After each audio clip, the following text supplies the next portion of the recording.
Hey everybody, Josh from SILCA here, talking today about a topic that we find ourselves answering a lot of questions on in our inbox. And so we thought, it seems like a lot of people have the same question. Let's just address it with a video. And that topic is what we call layering up of wax-based lubricants. So something interesting happens when you hot wax a chain, right? So we take our SILCA Secret Blend hot wax and we wax the chain. I'm going to throw up a cool graphic here. So what you see here is the inside of the chain, right? Sort of a cutaway of all the little gaps in between the links and the pins and the rollers.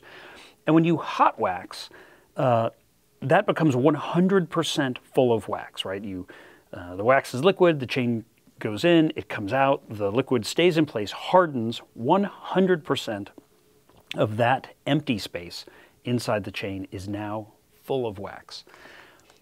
However, when we go to drip lube like SILCA Super Secret, what this is a wax emulsion, and in this case, we are emulsifying wax into water. So you can think of it as the hot wax is being sprayed under extremely high pressure into these little bitty micro size, like 20 to 80 micron diameter little spheres of wax into water. In our case, it's about 70% wax, 30% water.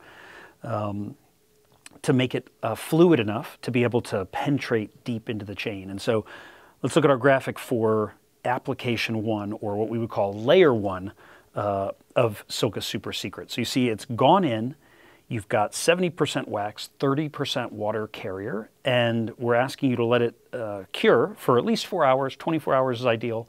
But you let it cure, and what happens is that water evaporates, and all those negative spaces are now 70% full of wax. And that's pretty darn good. But that is not as good, of course, as 100% full of wax. So you can use this method we call layering up to approach the performance of hot melt with a drip-on wax by adding a second layer. Now, you can ride the bike once and then do this, or you can just do it straight away. You'd have to cycle the drivetrain a little bit to just kind of make sure the pathways down into the chain are opened up. But what you're going to want to do is, go for a ride, or at least run it on the work stand, and then do a second 1 drop per link application of the SILCA Super Secret. And so what's going to happen now is you're going to go back to 100% full. You'll have 70% full of just the wax. You'll have the other 30% now full of the wax water emulsion. And then that water is going to evaporate out, and that's going to leave you at about 90% full of wax. And then the third layer, we just do the quick math, 70% of the last 10% is going to get you to about 97% full, give or take. If you're riding the bike in between these waxings, those little wax spheres are going to get compressed into a solid, and so that volume percentage will decrease slightly, but the effect is the same. Our recommendation is to do 3 initial single drop applications, 1 on the bare chain, let it cure, 1 after your first ride, and we recommend after the ride so that it has overnight to cure, so it's ready to go the next day. Because of that minimum 4-hour cure time. So you do 1 after you're on the bare chain, 1 after the first ride, and then 1 after the second ride. There are people out there who will do a 4th. It's not necessary. Definitely law of diminishing returns here. But as we look at kind of our side-by-side graphic here, you can see that the 97%, the 3 application Super Secret really is approaching the 100% full hot melt wax. Now, the other thing that's cool with this is because our system is compatible, like I said earlier, this is the exact same product as our hot melt wax, just emulsified with extra step, emulsified into water. This is a perfect layer or top off for your hot wax. So that chain is 100% full of hot wax. You ride it once, that wax is going to get compressed or maybe start to squeeze out a little bit. You're probably full into the 90-ish% range.